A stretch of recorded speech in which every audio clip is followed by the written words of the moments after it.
I thought I had figured it out. Use my small rig continuous light for video and my Godox AD200 strobes for photos. But when traveling, time's precious and transporting and setting up two separate lighting setups is not practical. This week I've been running a little home experiment.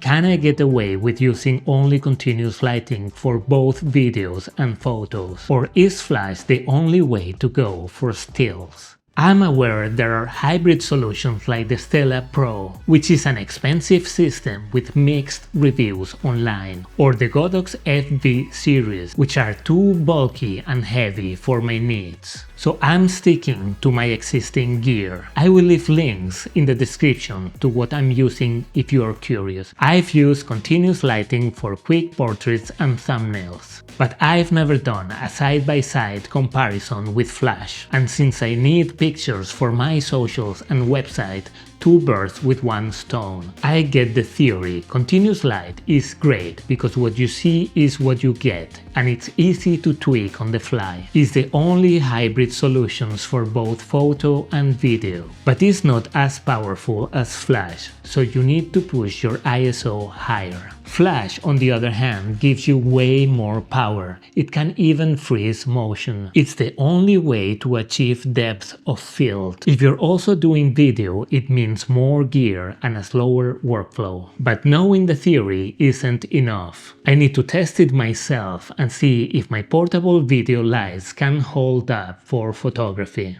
My name is Jose Alcoy, and on this channel I share tips on documentary filmmaking and photography. Get my free off-camera flash guide for environmental portraits. The link is in the description. There's something really frustrating about the A7C II and other Sony cameras. Let's say I want to take a self-portrait. I set everything up, choose a 5-second timer, press the shutter, and use those 5 seconds to get myself into position. The result? I'm out of focus. The camera locks focus the moment I press the button, before I even get into position, which makes no sense.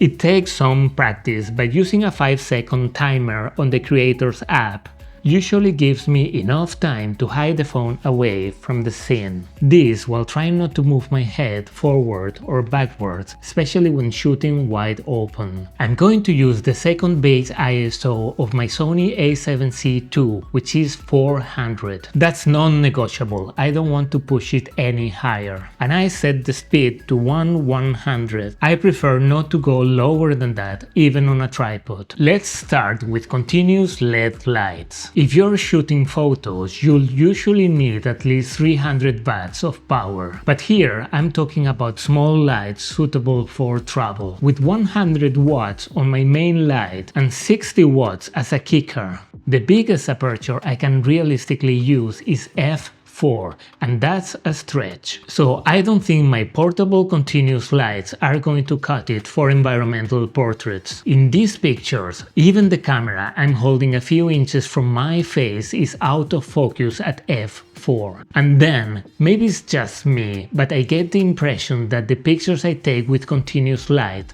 are less sharp than those I take with flash. So, if I stop down to f8, I will need flash. I will be using the Godox AD200. The downside of using flash is that you're working in the dark. You only see the result after pressing the shutter. But I don't mind at all. There's something addictive about this process. You build the shot piece by piece. You start with the hair light, going to the rim light, then adding the main light and fine-tuning as you go. Since my focus is dramatic lighting and my house is nothing but white walls, I used a collapsible background to add mood to some of my headshots. Everything looks sharp with flash at f8. Might have overdone the kicker light in some pictures, but overall solid results. But that got me thinking, what if the solution to traveling light is combining flash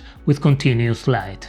I also tried this and the results are promising. I'm using flash as my main light with two small rig 60 watt LEDs as rim and hair lights. At f8, the hair light wasn't doing much. Removing the grid from the softbox would have helped, but the kicker light was spot on, subtle, just how I like it. So the conclusion is clear: flash is non-negotiable as a main light. But even my tiny 60-watt LEDs can contribute meaningfully to a portrait setup. That's good news for hybrid projects, where I need to shoot both stills and video without carrying two complete separate lighting kits. Don't forget to get my off-camera flash guide for environmental portraits in the description, and hit that subscribe button. I've got more coming. Also, check out this video to know more about the continuous lights that I use.